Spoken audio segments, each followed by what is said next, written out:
Welcome to our webinar today. Today is Groundhog Day, and so we are starting with a good theme that we've got for you today. For those of you who are wanting the news, I understand the groundhog did see a shadow today, so we've got 6 more weeks of winter. And Adam and Jody, I was at the eye doctor this morning, and there was an argument between 2 people, and one of them had in her mind that spring starts on March 21st. So she goes, it's the same thing. If he sees his shadow, it's 6 more weeks of winter. And if he doesn't see a shadow, then it's only 6 weeks till spring. It's always the same thing. I want to get in and go, I don't think that's exactly what they meant by winter is over soon, but that was their view of it. Right. Well, and then, and if you live in Indiana, then, spring doesn't start until like May 21st. Yes. So. Yes, exactly. When does it really start versus what's the calendar say? But I think the other connection, if you haven't seen the movie, then question your life choices. I mean, it's a fantastic movie that people should like.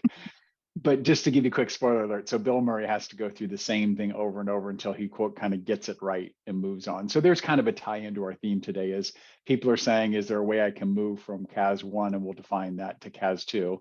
People go through the same kind of thing, and it's sort of this jump to how do you try to get it right in doing that. So hopefully we can give people some guidance on how to do that.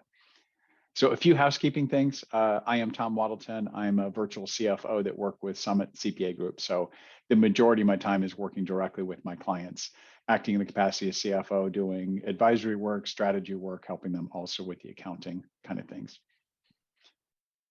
So today is a 1-credit CPE course. It's going to be a 50-minute session, so we do need people to attend the whole time. There will be 3 polling questions. These will pop up on your screen, and I may make a comment or I may not, but you'll need to pay attention for when those pop up. Presentation will continue as those go through. We do send out certificates in the next week or so, and then also you'll get, the certificate, and then also the replay slides, everything else. Since people can't talk to us during the session, we do ask you to use that question function. We will all be monitoring those. We'll try to answer all of those during the session, either by typing a response in, or we love getting the questions that allow us to see where we are on track, and we'll try to answer questions. From the beginning, I will say the most common question that we do get is, hey, can I get a copy of these slides? Will I get my certificate? So if you don't want to just ask a question that will say, we already told you here, bullets 3 and 4 on here, you will get the slides, you will get the CPE certificate. Okay, you see 2 other people on our, whoops, let me tell you a little bit more about our firm.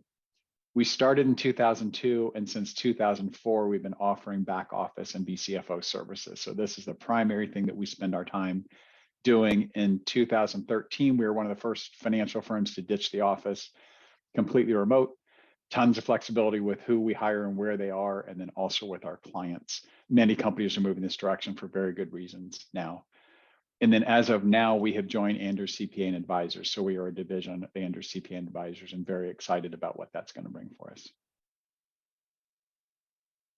Okay, so the 2 other presenters that we have today, Jody Grunden and Adam Hale, are the co-founders of Summit CPA Group. So a lot of things we're talking about that we've learned along the way, they have learned from figuring out the very first time, and probably could tell many stories of getting it wrong over and over and then finally getting it right.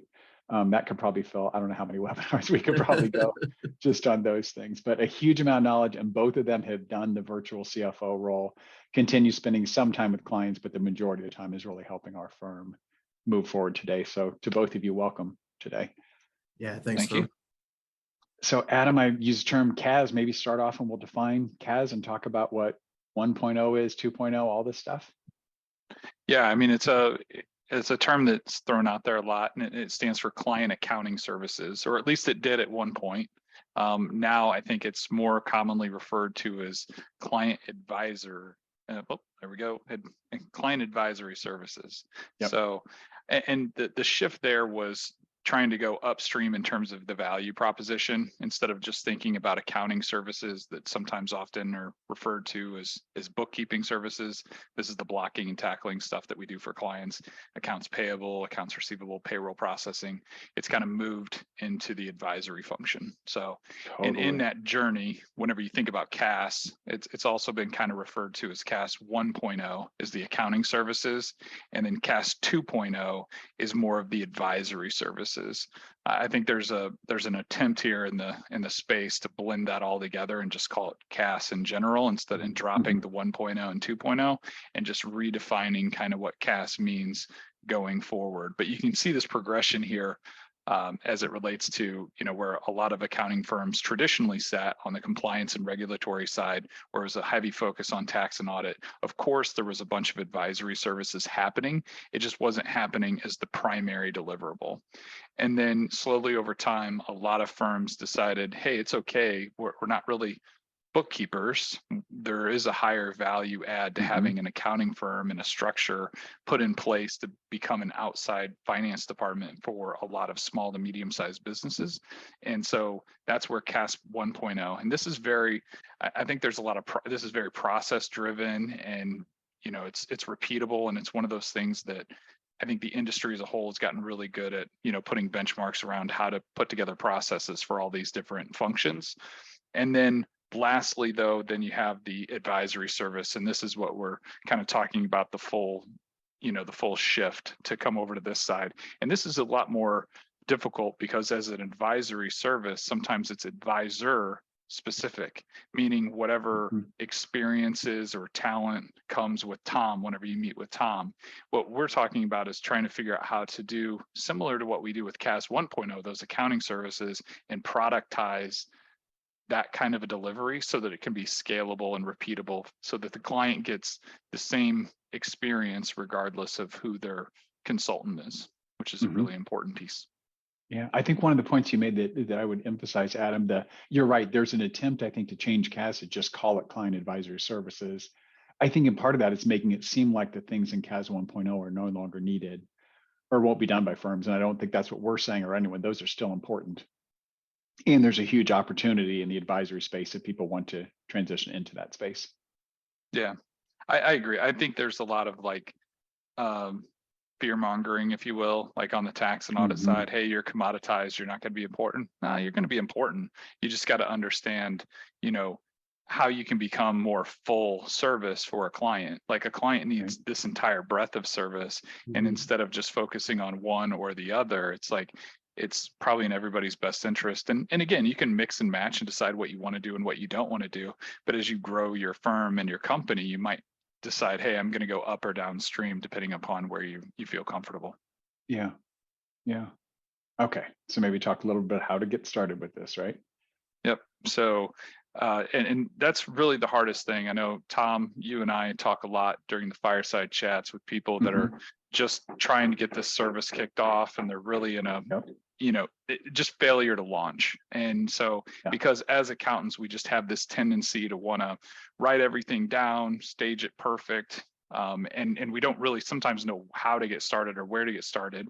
Right. And I think that this is kind of a punch list that we're going to cover today on what we feel is the kind of the formula for you to be able to get these things moving. So it starts really with creating service packages, and then we're going to talk through pricing and billing, followed by sales and marketing, staffing and training, and then finally the service delivery. Sounds perfect. So creating the service packages.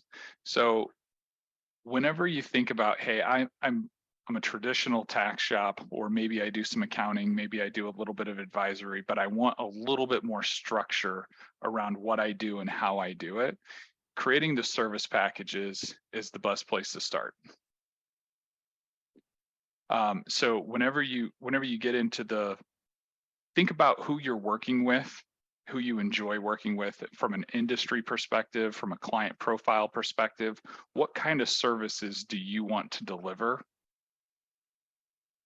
to those individuals? And so, and then whenever you build that out, you want to just kind of make a list of all the different things that you want to do for that industry or those people.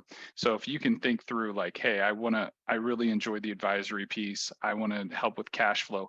There's going to be different industries that are going to need different things for you. So if you're in the construction space, job profitability is going to be key. Revenue recognition is going to be key. Those are kind of the things that you can put into your service packages. So you want to think about identifying the client first. And then once you've identified, hey, I want to work with construction clients, for example, and I know their pain points, that'll help you define the scope. And then whenever you've defined the scope, that means just adding in all those individual services that they find valuable and things they need in order to carry out their day-to-day. And then you want to think about the frequency, because it's all about giving clients options. So on the next slide there, Mhm. Tom, we have, this is, so for instance, this is just a screenshot from our website. No, we don't have the popcorns on our website, but the theory here is small, medium, and large. It's similar Yeah. to offering, somebody options whenever they do, keeping with the movie theme here. And whenever you go, you have options, and it's not a one size fits all. And keep in mind, even within these packages that we offer, they're still customizable to the specific client needs. It's just about getting the client in the right framework and the right lane in order to kind of move through. So whenever you think about transactional services, this is going to be a lot of historical stuff for us. And again, don't get caught up on the names transactional controller or virtual CFO. It just could mean small, medium, large, yellow, blue, green. But what we've been able to do here that makes it clear to the client is they can see, typical client size. They can self-identify using these buckets to say, you know what, actually, I think I've visited your website, and now they can see also, don't be afraid to put pricing on here. And I know Jody will talk a little bit more about the pricing, but we put averages up on the top. Again, that controller, $1,100 a week, it could be $800, it could be $1,500, but on average, it's right around that $1,100. And now you're going to get rid of the tire kickers, the people that just started, maybe they're making $60,000 a year consulting company. They know this service is not going to be for them because they don't make that much money. So there's no way they can afford to pay you this much money. But once they've kind of got over that piece, they can kind of self-identify where they think they fit and what they would need to do. So they're like, yeah, company-wide KPIs. They might not understand exactly what all this stuff means, but you'd be surprised at how advanced a lot of times the business owners are in saying, yeah, these are kind of some of the things that I think I need. Now explain to me how it works for me. So putting these options up right on your website so clients can kind of get a feel for which lane they're in really helps out during our sales process. Yeah, and I think it's important to, like Adam had mentioned, to tailor this towards the client base you're working with. So if you're working with a bunch of cannabis companies, make sure that you're talking their language. Don't they may not be interested in job profitability. That's not even in their ballpark. So don't put it on there. So I think it's important to really specialize it towards the industry that you're focusing on. Yeah. And one thing Adam and I, excuse me, just talked about even today was that when you pick a niche, you still have clients that can come from different industries. And we do. We have a very specific niche, and about half of our clients are outside that. I think the feeling is if you say pick a niche that, okay, then I'm saying no to everybody else and my business is going to shrink. That's not the case. It's just more, who do you want to attract and who do you really want to go after? And as others come in, of course, you're willing to work with them. Well, you can choose if you want to work with them. Right. Yeah. I mean, there will be some that just flat out won't be a good fit. But to your point, Tom, yeah, I think it's more about the niche is more about understanding. It's not limiting who you're necessarily working with. In some instances, it's more about limiting where you're spending your marketing dollars and your focus is, at least for us, it is. There are some people that will say, hey, I only want to work dental practices. And I think that's great too. But just whenever you hear the word niche, there's a couple different ways to think about it and slice it. But to Jody's point, I think it does add some clarity and it resonates with people if you're able to put some of those pain points right on this left-hand column whenever you're thinking through putting together your packages. Like I said, think about it in terms of small, medium, and large, and then you can kind of stack them in there and say, okay, well, if you want the base package, it's not going to include these things. If you want to move upstream, yes, I'll include some of them. And then for us, it's the all-encompassing service on the right-hand side there. Yeah. So you showed the prices. Jody, you want to talk more about pricing and billing? Yeah. It's because, if you pop back to that last slide real quick here, at the very top, Adam mentioned, our average weekly fees. And so the key there, I don't know if you caught it, was that's our weekly fee. That's not a monthly fee. That's not an annual fee. That's a weekly fee. And so kind of fast forwarding to the next slide there, we back in 2000, I think it was 2000, probably 2007-ish, we implemented what we call subscription-based billing. And we found that it really was a game changer for us. At that point, we were still sending invoices out, prior to that, still sending invoices out, waiting for the client to get back. We'd have weekly meetings with clients or monthly meetings, depending upon the service level, talking about cash flow. Adam and I were the CFOs at the time, and we're constantly, hey, you need to pay your bill. That was part of the conversation. client would get behind on bills because their cash flow is tight, and so they wouldn't show up to the meetings, and so it really kind of created a weird dynamic or dichotomy there that we needed to actually solve for. And the fact that we weren't big enough really to be able to be the bank, and we didn't want to be the bank, we had to figure something different out, something that worked out better for us. And that's when we created the subscription-based billing model. And from there, what that means is we had to come up with those fixed fee or the flat dollar amounts, the value-based dollar amounts, in order to be able to do subscription-based billing. So, it's not only the billing process, but it's it's involved. And so, kind of flip back one more time to the models there, if you can. With our transactional model, the way that we did that, can you guys hear that? Yeah, we did. I did, yeah. I'm going to pause this and I'll let Adam take over from here. Yeah, the reason we separated those, yeah. So yeah, the reason why we separated those was, again, it's just from a subscription-based standpoint. To Jody's point, you are subscribing to a dedicated team. For us, you've always got a minimum of 2 people on your team. Sometimes it can be 3 or 4. And as I discussed earlier, what we're talking about from compliance all the way to CAS 2.0 is really a full stack of services. And so what you're able to do by adding this subscription, just like with any other, television, you can subscribe to YouTube with commercials or YouTube without commercials. That's basically kind of what you're allowing them to be able to do, only you're adding people power to it. So do you need the VCFOs to help out with strategy? Are we going to move downstream a little bit and focus on and need more accounting services? And then of course we can add in the tax. So that's typically what we're doing on the pricing and billing side. But the subscription-based service is intended to be a week-to-week subscribe to the team. It's a dedicated team. It's the same people working on your account. But also we want to be super flexible. We don't hold people into a 1-year commitment or a 2-year commitment, anything like that. And the reason being is because not only do we want the value of our service to carry the relationship, but we also want the client to be able to move and change services with no impact to them along the way. Yeah, yeah. And Adam, you may have noticed Jody said that he's in a location where he has to evacuate. So we will continue with that, and we're going to show our flexibility today. All right. So yeah, so on the subscription-based billing and transformation, I think it's really about wanting to become an owner. And I know this is an uncomfortable place whenever you think about pricing and scope creep. And I know that this is a huge concern for a lot of people whenever they think about value-based billing and flat fee, fixed fee, whatever you want to call it. But whenever we're saying we want to transform clients, we want to be partners with them. We want to be their first call.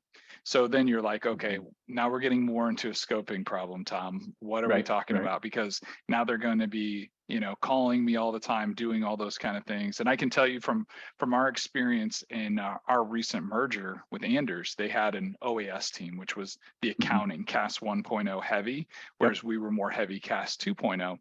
And one of the contrasts that I saw in terms of client relationships, they did fixed fee billing to some degree. They had a heavy dose of that, but then they'd also do hourly. And the reason being is because the client kind of controlled the relationship. The client was doing all the talking and asking questions whenever they needed it. They didn't have a really prescriptive approach in terms of how they do client meetings and stuff like that. And I know we'll cover a little bit about that a little later on how we're going to cover, scope creep and how weekly meetings can really address a lot of those concerns. But for the most part, the pricing and billing, again, it's value-based on the service lines, but then it's paid on a subscription-based plan. Yeah. And what I would add to that is because it's fixed, when you talk about scope creep, that's one of the roles that we play is managing what's sort of in scope and what's out of scope. And I would say it's just a conversation that you get comfortable with doing is here's the appropriate time. Here's what you should expect for follow-up time. This is within scope if things are stretching. And usually that is not an issue. And when you start onboarding the client, they start saying, hey, do you do these kinds of things? Some things we can say we can increase your level of service and charge you more. And other things you're saying, no, that's not really within our role. That might be a HR director kind of a role if it comes into interviewing, hiring people, for example, for that. And so it's just part of the role is managing that scope since it's on a fixed fee piece. So marketing. So this is Jody's big thing. So Yep. I'll do my best to cover all of his stuff. Sure. And from a marketing perspective, we do talk about the value of being in a niche. And so the argument is, I guess, at a high level, is what does niche mean? I think the thing that gives a lot of people pause, like you said, Tom, is that people feel like it's a limiting factor, especially whenever you're getting started. I have a lot of great clients. I do think that the service itself is agnostic, meaning if done correctly, obviously all small businesses and medium-sized businesses could use a consultant to really help them navigate the journey from a financial perspective. And so it's not really, again, for us anyway, from a summit perspective, it's not about limiting your who you're working with per se. It's more about focusing your attention and marketing dollars. And there is a lot of power that if you wanted to just be the dental practice CPA, I think there is a ton of power in being able to leverage that data. So that's a good way to do it too. But then, like I said, I've also seen people do a very good job just niching in a geographic area. I want to only work in the Nashville area, and I want to be the consultant for all small businesses in Nashville. So there's a couple different ways to cut that. But what that'll do for you, I mean, here's the benefits, and I think these all resonate and make sense, is that it'll increase the demand for your service. So if you're the best dental CPA consultant there is, then people are going to just come to you. And then you don't have to worry about doing all that outbound stuff. You don't have to go to the Rotary Club and make outbound calls and send outbound emails and do those kind of things. You've been able to create that demand for you. And simple economics, supply and demand. If you're more in demand, you can charge more. So, if you're just cookie cutter doing the same thing that everybody else does, and there's no shades of difference between you and the person down the street, the person down the street's working out of their basement, it's going to be really difficult to compete with them because, they don't have any overhead. They're all by themselves. You'll have the ability to charge more, and you can also be more selective. So this is kind of going back to that limiting factor that Tom was talking about. It's not necessarily that we don't take on other clients that are outside of our primary niche, because we absolutely do. But whenever we get ones that are a little too far out, like a manufacturer that occasionally needs us on site, again, we're fully distributed, we can say, yep, that's not a good fit for us. So being that we're focused in on, and we know who we kind of want to work with, we can be more selective. I would also say that goes for personality types too. So whenever you get a client that you can just tell is probably not a good fit for you or your team, you can be like, I can't help you, but I might know somebody. And then move it off to a friend competitor, that kind of a thing. And I think ultimately that's the engine that's going to fuel and accelerate your growth. So again, it's because you can think about how you're going to purpose your, what little time you have to dedicate to doing content, whether that's on social media or those are blogs or articles that you're writing, other things. You can really focus in on the niche that you're in and really accelerate the demand for your talents. Yeah, and we'll talk thought leadership on the very next slide. I think the one thing, I guess I would add a couple of things. On one hand, also, and this is focused on marketing, but in delivering service when it's within your niche, the value of going from one company to the next. And in my niche, or in the company's niche, I probably have half of my clients there. So now over time, and they're like, hey, what are you seeing across other clients? I actually have a good group of people that I can pull from my own experience, and then I can reach out across the company. And it's continued to surprise me how often someone else has dealt with the exact same problem. And on the sales side, when you're working with your niche, and like, well, we kind of measure these types of things. And often you're like, oh, I can tell you've worked with these kind of companies. You see the kind of things that we work with. And so it just becomes that much better to provide service and easier. What are some key performance indicators? Well, they're pretty similar across that niche of companies or niche. Yeah. So I think you start with that niche and who that ideal person is, and then you can kind of fan out just a little bit on, related companies that maybe don't fit exactly into the box if you want to, or if you don't want to be as limiting. But if you can, and like I said, you want to just focus on one, then as Tom mentioned, especially whenever it comes to leveraging the data and the vernacular of the client, it's definitely beneficial. Yeah. Okay, so you touched on the thought leadership elements of this. Do you want to talk about ways that we have done this? Oops. Yeah, I think the biggest thing whenever it comes to inbound marketing, as it says here, is the thought leadership concept. And we've never really sold anything. So whenever people have offered for us to come be participants or sponsors at events, we've always turned them down. If they've said, hey, you can have a booth for $5,000, it's like, nope, not interested in hanging out in a booth and passing out our pins or our business cards. Not interested in any of that stuff. When we give presentations, we learned very early on that presentations should not be salesy. We do not get up there with the intent of selling anybody on anything. What we're doing is we're trying to educate the audience and show that we're the thought leader in the space, that we're that subject matter expert that they can lean on and trust. And all the things that we have here are ways to be able to build that demand and that thought leadership within your niche that you decide. Take the time, write articles. If you don't have the time to write the articles, because, well, not only do I not have the time, but I'm probably not the most skilled at it. And I would say the same thing for most of all of these things on this list.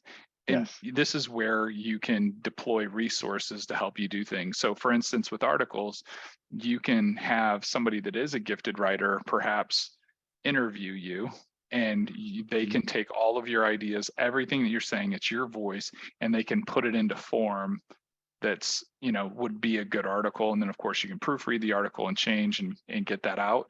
That's the same way you can do it with, writing a book. I know Jody's got a couple books out there. Blogs are the same way. And then you can repurpose a lot of that content for podcasts and social media. You can do a podcast with the idea of repurposing that for all of your social media. So there's a lot of ways to take bits and pieces of the same information and move it all the way across the different channels. And like I said, whenever it comes to speaking engagements, which is key for us, if you are delivering to a niche and you can go in there and educate them on everything they need to know. I know it always scares people sometimes whenever they're like, why would you give them all your trade secrets and show them exactly what they should be doing? And it's like, because people will appreciate that, right? And they'll respect that.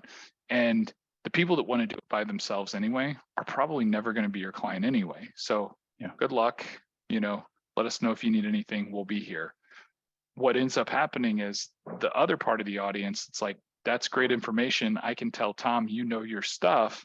They'll come to you. They'll be your client. And then what you might find is the people that said, I'm going to do it myself, they still talk to other people in their industry. And they might go, I don't need your help, but I heard Tom speak. He seems like he would really be able to help you with that problem. You should maybe reach out to these guys. And so just kind of keep that in mind whenever you're thinking about doing all of this stuff. It should be really centered around not selling who you are or the product or anything like that. It should really be about educating the listener or the audience in each one of these areas. Yeah, I agree completely, Adam. And I think many times that they know what they need to do. They want someone to help them do it. Sometimes as simple as they'll say, I don't do monthly financial reviews, and just you having a meeting with me to go through that is a huge step up, even though, because you're getting me to focus on these things, and they know they're busy and they just want that kind of help. I think that people aren't convinced that outbound doesn't work, and you'll have to look maybe for your things. For what we're doing, it doesn't. A quick story I would have is I had a friend who's a partner at a CPA firm doing fractional CFO work, contacted me and said, hey, like what you do you think you'd want to be a full-time CFO for this company that's outgrown our service? And I talked to Jody and said, hey, how about approaching them and saying, do they like our service? And what he said that made so much sense was, we've tried that, but once someone has decided, here's what I need, you're not going to change your mind. And that idea of then calling, like you see an ad for CFOs and call the company and say, how would you like to not hire a CFO and hire a service company? He's like, didn't work. And so you start thinking of, okay, what models will people be receptive to? And this is one that we have found isn't. And so that inbound, you get people who are coming saying, I need this. Hopefully they've looked on the site and they've seen the pricing and they're saying, I can afford something in your range. And you've got a really good candidate that you're then talking to. Yeah, I agree. I mean, and yeah, we've never really had good luck with that. And, Yeah. even if you are able to convince somebody, which is a terrible thing to do, but if you're able to convince them that you're the good solution for them, the second something goes wrong, they're just like, oh, well, see, that's why we should have went the other direction. And so it's Yes. like you're just setting yourself up for failure. So, and we're not dismissing the importance of outbound marketing at all. We're just saying in terms of the quality of the leads and also creating a machine that is more, bringing that more qualified lead inbound for us. And it's a slow play. So that's why a lot of times mixing and matching it with a little bit of outbound isn't a terrible thing. But Mhm. whenever it comes to inbound, really think about the thought leadership aspect of it and really honing in on, educating the audience, not preaching to them or showing off all the cool stuff that you can do. Yeah. And one thing I would say, if this feels overwhelming, and I'll say from the early poll, 45% of our people are in firms larger than 50 people. So they're pretty good sized firms. But a common reaction to this slide might be, oh my gosh, I don't have a third of my time to do all these things. Well, you don't have to do all the things at once. I would say start slow. Maybe you want to write a blog post and have it out every 2 weeks, and that's your beginning. And if you get in a cadence of that, can you add something to it? Or maybe that's the cadence if you're in a small firm, and kind of add things. I think similar to like taking up an exercise program, I wouldn't try and do all these things all at once because you'll burn out quickly and stop doing it. The consistency becomes important, that you may look back after a year and a half and say, wow, I've got 35 blog posts out there now, and I had none when I started. Something to get your name out and sort of target those kinds of things. Yep. Leave the writing the book probably till close to the last on that list. Great idea. I think Jody would agree that was pretty difficult. Yeah. So I mentioned people, okay, you've got this qualified lead coming in. You want to talk us through kind of what the sales formula looks like? Yeah. So this is the fun part. So from an inbound perspective, and don't get me wrong, like a referral is always going to be a better inbound lead than just somebody through the web or whatever. But it really starts with the discovery call. And I think what makes us, because we have our service packages so tight and we understand what we deliver and how we deliver it, the client really gets a feel during that discovery call that this is what we do. And oftentimes I will hear somebody coming from another accounting firm or whatever, and they'll say, well, in fairness, I haven't really asked my current firm if they do this. And my response is, yeah, they can do this, but this is what we do. And by the time we get through that call, they're like, yeah, I can really kind of tell this is what you all are built for. And it's a different experience. And we generally would never lose out to where they are currently. Mhm. But that discovery call, we kind of have a diagnose before you prescribe approach. So again, just like educating the client, you're not really going in and pitching them on all the really cool things they should want from you and all the cool capabilities you have. It's an hour-long call. We usually spend the first 30 minutes or so listening to the client, asking questions, taking time to really diagnose what we're hearing is going on in the company. And then we restate some of that and say, hey, here's what we're hearing. And then we go into the prescription part. And because, again, we have the service packages, we have the service line items, we're able to say, here's how we would solve those problems. So we're giving them advice. And in some instances, we're telling them not only how we would solve it, but we're giving them tips on how to solve it themselves. And then in that last, and that might take 15 or 20 minutes to get through. And then in that last few minutes, we've got a really cool pricing tool that mirrors our client service packages, and they can actually choose their own pricing. So the client's going to not only feel heard at the beginning, they're going to get customized solutions and know that this is how we solve those problems.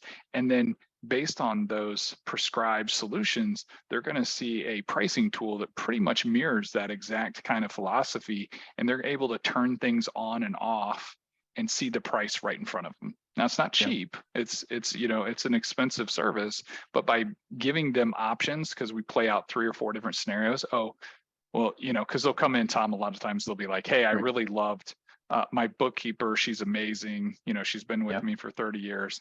And then after they see the price, they're like, so let's just say that she leaves. what does that look like? So then you add that. So you'll have a couple different options, and it's really cool because that's where this follow-up process comes in. So as soon as I get off the call, when we record all of our calls, as soon as I get off the call, I just send, if Tom's my prospect, I'll send him a quick email. Hey, thanks for connecting. Here's if you have any questions, here's a link to the video, and here's a screenshot of the plan that we built together. If you want to move forward, let me know. And then we kind of talk through that a little bit. But it's real quick and easy. So literally 1 hour call, 15-minute follow-up. And then if the client decides they want to move forward, we have a really streamlined engagement process where if they came through the web, they're already into our CRM, they're in HubSpot, all their details are in there. We use a tool called PandaDoc, and we have all of the service agreement already built out, 100% of it. So regardless of what services you want, they're all going to be on your SOW. The difference is they'll say not included, and all we have to do is go in there and say included, just delete the not. And so within a 30-minute time frame, we've got the SOW and the service agreement out to the client. And then hopefully, next things are new customer check. Yeah. So we have a very on-point question. So let me just go ahead and read this question from Jenna. Do you use a software for your pricing tool? I have to do the pricing and it's clunky. We have an Excel workbook that calculates everything, but most of it's still based on time. I don't like it. I'm always underbidding. Right. So, and you always will whenever you use time, right? Because the same reason why I would never pay somebody to build my deck on the back of my house an hourly rate. Because I assure you, they will always come in and look at it and go, yeah, on a perfect day, I could do that for $2,500, and I can get it done this week. And then 3 weeks later, 29 trips to the hardware store where and the house wasn't measured right. That's always going to kind of be the thing. So you are probably, anytime you're trying to think about it in terms of just straight times, it's usually a losing battle because we overestimate our ability to get things done. And you do have to be comfortable with win some, lose some on a value-based proposition, but what we've done is similar to you. We do not use there's not a canned software for this, because it's customized to our service packages and the line items that we have. And it is an Excel document. Behind the scenes, we have probably like 30 or 40 calculations, but we're not typing in number of transactions and all this kind of stuff. We're just on the front page of it, we're just saying yes, no. And on some things, we're just defining low, medium, or high. The only thing that we quantify is some levers that we have that will add percentages or increases or decreases to our plan, is number of team members that they have and their revenue. So those two things kind of drive the whole chart. And it's not, it looks pretty rudimentary on the outside, but it's kind of brilliant in that it mirrors our service packages almost identical. And then whenever you get to the client delivery side of it, it's very clear, not only on the client side what we're delivering, but the team side. They know what all those things are. Would you agree, Tom? Like whenever you look at everybody kind of understands, okay, we turned this on, we all are on the same page what that means. Yes. Yeah, I would. And if you think, so they said they're always underpricing. One of the ways that we validate ours, and we'll do this each year if we're going through and looking at price increases, is take some existing customers and put them in there and say what happens. And so in some of those cases, you're like, oh, wow. And I know in 1 year, one of my clients got very large from a revenue perspective. And when we put in their revenue, I think it like quadrupled their price. And when we looked at that, we said, okay, it's not 4 times as much work. Here's what's different. So we could tweak that. So to that question, I think you could take that. And some of the things, they are built somewhat based on time. How long does it take? Then how much should we charge for that? But it's not a direct relationship on time. Yeah, we'd look at replacement cost. How much would it cost them to replace that function? So like, for instance, I'll just throw out a number, but for, to process bills, an average number of a few bills a week or whatever, $20,000, maybe that's half of somebody's time or a quarter or a third of somebody's time on their team. So we have just those things, and we've validated those numbers over the years using job profitability reports. So we still track time, even though we're all fixed fee. And we make sure that we're hitting about 72% gross profit to 75% within our work, within the client work that we're doing. And that helps us kind of make sure that, we're pricing things right. But again, you got to be comfortable, win some, lose some. We put that onus on us. But if you, the old argument for value-based pricing is cost plus markup. And so when people would try to associate it with time, my general advice to them was always to times that by 1.2 or 1.3. So if you say it's going to take you 10 hours, you better use 12 to 13 because you're rarely correct. We're very if the stars align and nobody bothers you, sure, you can get that done in 10 hours or 1 hour or whatever it is. But that's not reality. Okay, we have 2 more questions. One is a bit of a side. Dwayne asked, has anyone done a welfare check on Jody? And yes, we did hear from Jody. He said someone in the construction crew set off the fire alarm, they're back and everything is good. What I told him is, okay, we're just about down to your slide. So he's not rejoining, but we have heard from him and he's okay. The other question is, did you mention a tool related to the automation of the SOW when you talked about getting the SOW out? You want to tell quickly what tool we use for that? Getting the SOW. For the SOW is PandaDoc is the tool that we use for that. And again, it's whenever you set it up, it links in with a lot of CRM. So it links with HubSpot for us. So all the customer data just automatically comes in, and then you just set up tool or templates. Another really cool tool that people use is Ignition. So it used to be called Practice Ignition. It's very slick, very easy. You can build those templates out. My advice again would be to put all of your services in there and just included, not included. That was kind of our silver. And then whenever you describe those services, not only tell them what you're going to do, but explicitly tell them what you're not going to do, especially as it relates to things like payroll processing and things of that nature. Yeah, great point. And I would just add here, a lot of what we've done is really to make and it says streamline, really make this efficient. One of my clients, and their process is a little bit different, but he said, hey, I'm leaving this meeting today and I've got this big time block to get a proposal out to a customer. And what I found interesting is after we've gone through the discovery process, they say, pick this. It's a very simple process to do that. So we don't have this roadblock of, okay, someone has to sit down for another, 2 hours or 3 hours or something to get these things out to people. That's a very streamlined piece that if you're doing a lot, you want that. Okay, so if we transition on, you've got your inbound working, you got your inbound sales working, and you've got the work. So you need a team to do that. So let's talk about what staffing up would look like. So 3 different things for here. So you're going to be adding people. You want to, of course, make sure that you've got the right people. So getting a hiring process in place that you feel like is consistent and getting the right people. We do some assessments like DISC assessments. There are multiple ones out there, but to try to figure out what is the kind of role that is the best fit for what's the kind of person that's the best fit for the role that you're trying to put them into, and try to get those people. And know that you're on a consistent, fair way of doing that is a really important piece. Maybe as important or possibly more important is in onboarding people. So now that you've got people in, you want them to be successful. So when someone first starts with you, what is their experience around training and introductions to clients and learning how to do things? Adam has often said to us, one of his fears is on a discovery call, he's telling people, here's what we do, and then find out later that's not what is being done. So how do you onboard people so that we're actually delivering the kind of services that we want to be delivering? And then retaining great people, having a culture so that you're not constantly having to hire to replace people in doing this. And I would say, I think we're pretty open with people that there are parts of both the CFO job and the senior accountant job that are really not for everyone. It can feel stressful and busy and things like that. And we try to be as upfront as we can about that so people don't come in and feel like, oh, this sounds like a really relaxing everything to do. Every job has the right kind of person for doing it, but doing that so that you get the right people into those roles. Yeah, the only thing that I would add is the emphasis on the soft skills and the training, the DISC profile, understand, emotional intelligence testing.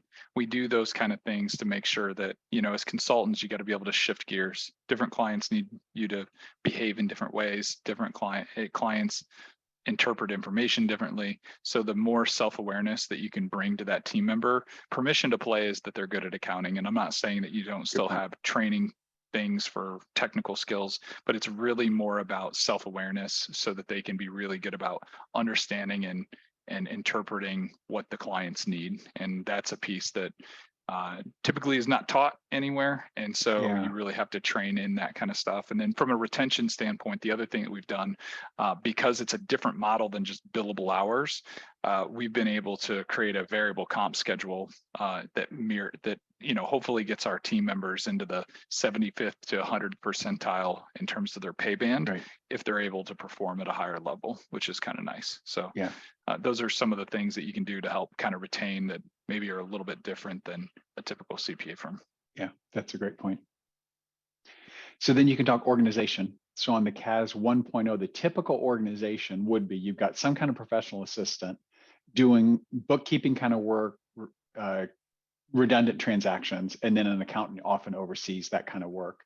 A senior accountant is often overseeing multiple accountants and making sure the accounting is really right. And then you got a manager overseeing all of that.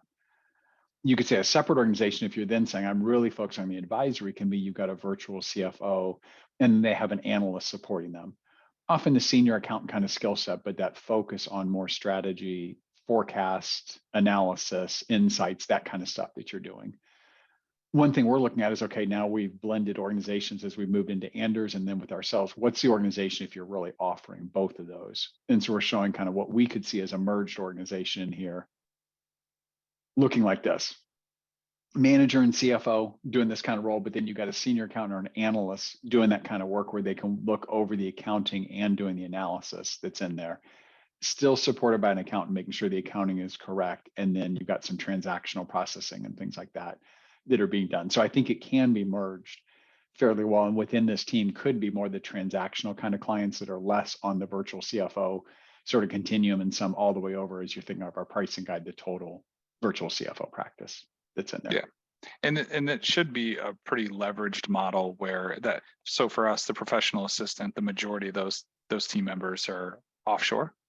And then the accountants, we have just a few of those. The only intent that we have really with the accountants is to grow them into senior accountants. And those are people that are usually 0 to 2 years out of college. And then whenever they get to the senior accountant role, they can stay there for a little while. But as Tom mentioned, even if you don't have a ton of accounting work or a ton of consulting work, you can definitely multi-purpose the manager and CFO. You can do the same thing at the senior accountant role and the analyst role. And we did that for many years. We just have an opportunity because our team is about 75 people now or 80 people that we're able to kind of have 2 different lanes there. Yeah. And then we got some support roles. And what I will say at the beginning is many of these roles for smaller companies may be a part of someone's job. And we have gotten large enough that in some of these are full-time roles, but they can be really important. So I'll jump through these. Onboarding becomes really important. How do you onboard a client? The process and having someone dedicated to doing that. So that initial upfront, and we actually charge extra during that time to make sure that things are set up and we can provide the services. And we now have dedicated people who are coming in saying, here's what it's like to work with us. And we've got a lot of information to get from you, things to set up for you. I'll just show all these now. So then we have technologists. We have things where we're trying to integrate information. It's an electronic world that we're working in. And so our technologists really help saying, okay, so this is your accounting system. Maybe this is your time entry system. Is there something else? How do we make sure things are talking so that we're then pulling the right information, making sure things work well? We, of course, have a tax team. We will work with people if they like their tax person and want to continue with them. That's fine. If they want to do it with us, we've got the tax planning and execution services for them. And then we found a real need for project management. In the onboarding piece and maybe some other big projects, there's multiple steps that have to happen in sequence. And the communication back to the client, if they're the reason that things are going slower, you want that known as soon as you can and them helping us with that. And then people operations, as we get bigger, making sure that people are being brought in correctly, onboarded, coached, developed, retained, all of those things. Yeah, and I'd say these are just like big picture. These are just kind of learning lumps as you get bigger and you can afford to aggregate these roles. The reality is the sheet that Tom had before, all of these things lived with all of those people. As we got bigger, we had enough of a need that we could pull the tech person out. We had enough of the need that we could pull the tax person out separately, and so on and so forth. But for many years, it was just these hats were being worn by the people that were on that prior slide. And I think that's okay too. It's just whenever you grow to it, that's what growth meant to us, was we had the ability to pull some of these things out. Yeah, I so missed an opportunity with the hat analogy because look at all the hats in the background of our picture. I know, that could have been so cool good hats at back there. Man, what was I thinking? I know. Okay, one of our common questions, because we'll talk about in the VCFO services, we'll meet 4 to 6 times per month. So what could we possibly talk about in 4 to 6 Yeah. times? Yeah. So, and I know we're coming up on time, but this is really important. Whenever we talk about fixed fee, value-based subscription pricing, and everybody's kind of like, what the heck, scope creep, it's taking me a lot longer to do these things and I'm losing. The shift is not only with subscription-based billing, do you shift the power back to you to take the money, right? To make sure you're getting paid. Now you can pay me right at the beginning of the week instead of, I'll bill you after the end of the month and maybe get paid. But the other thing that you can do is really shift the narrative on who controls the communication and the conversation. It's a very proactive way of communicating. So offense versus defense. And the example would be this is whenever we merged with Anders, their OAS team was very much playing defense. So what I mean by that is they were receiving tons of emails every day, tons of phone calls. I can count on one hand, and I don't need 3 of my fingers, how many phone calls I've taken in the last 10 years. Through work. Like I'll get some calls on my cell phone, but they're usually like random stuff. We don't get phone calls. Right. I can also tell you that the majority of our clients do not send us emails. The reason being is because we've set the communication tone and we've taken control of it. And we've done that by setting recurring meetings up. So, and each one has its own theme, and the importance of the meeting cadence is, again, to let the client know that there's a time and a place to have a conversation about something that is important to the business. And these are just examples. At the beginning, it might be the month-end close and revenue recognition. So we're covering what happened last month from a job profitability standpoint, those kind of things, making sure we know all the details and the questions. Then we might slide into helping out the sales team and going over what the pipeline looks like for the company. And then we're moving into, once we know what the pipeline looks like, let's go over any kind of forecasting changes or adjustments we need to make. Then we move into how did we do against the forecast the next week? And then we might have a 5th week where we have like ad hoc projects or nothing really going on, but we join their leadership team meeting and we take a few minutes of that to really make sure that we're covering these different aspects, because this is kind of like the Jim Collins, like flywheel concept, where you're trying to get sales, operations, and finance kind of all rowing in the same direction here by setting up these meetings. Now a client knows, hey, I got this pipeline thing. Well, they know that they have a pipeline meeting to discuss that. They know the time and the place. They know who to have on that call. Hey, I know that we're going to revisit the forecast on a once-a-month basis. I know we're going to review my performance, all those kind of things. So instead of them just having to us just taking information, shoot it out to them, and then they just pick us apart with a million questions, now we've kind of set the tone for all these things. Yeah. And then we've mentioned the cash flow service. That's in here. So I can talk through that if you want me to, Adam. So each week, if our clients want, and many do, we will do this weekly meeting with them where we'll talk cash flow. And at a high level, it's what happened last week, incoming, outgoing cash, kind of where are you? And then what's upcoming. And we like to go out 13 full weeks. When are like big payroll payments, things like that coming out. There's a short-term piece for many of our clients, which is, okay, so we're agreeing we're going to pay these bills. And with a client that maybe is really tight on money, that's a bigger decision. Are you going to actually delay some things? And then a real emphasis on accounts receivable. Who is it that's not paying you that you need to be after, and make sure that is a very action-oriented meeting. And then if the 13-week outlook doesn't look very good, then that's more getting into the strategic kind of conversations. But that's one that is a separate meeting that is that once per week discussion that we have. And highly recommend cash flow tool from Finagraph if your clients are using QBO or QBD. We have an Excel doc that is pretty similar, but that tool itself is kind of a bit of a game changer for walking clients through cash flow. Great tip. Okay, so 4 meetings. You want to quickly jump through? Yep. So make them 50 minutes, leave yourself some prep time. You want to make sure that you're trying to cut out 10 minutes early so you can prepare for the next meeting. Try to make it where there's no homework, meaning don't give yourself a big to-do list at the end of it. If you need to cut out short a few minutes, cut out short, reiterate what we're doing. Try to set the tone that these could be working meetings, that it's not a dissertation. So like I said, the recurring meetings are important to make sure that they know what, when it's going to happen. It can move naturally. Mondays at 2, I got a dentist appointment. Sure, we got to move it, but at least they know it's on the calendar. Clarify what that meeting purpose is with, having an agenda, having a title for it. It's the pipeline meeting. I know the salesperson needs to be here. Here's loosely what we're going to cover. It could go a totally different direction, but as long as you've got that loose agenda and you're hitting those high points, the client's going to feel like, okay, cool. We've talked about that. I understand where we're at with that aspect of the business. And then, at the end of the meeting, make sure that you capture those actions and follow-up items. We use a tool called ClickUp to be able to capture some of that stuff, make sure that those tasks get put in so that you're not forgetting about it the next meeting you have. Nothing worse than going to the next meeting and can't remember what you talked about the week before. If you capture those in summary form at the end, it's really easy just to make sure that you look at those before you go into your next meeting.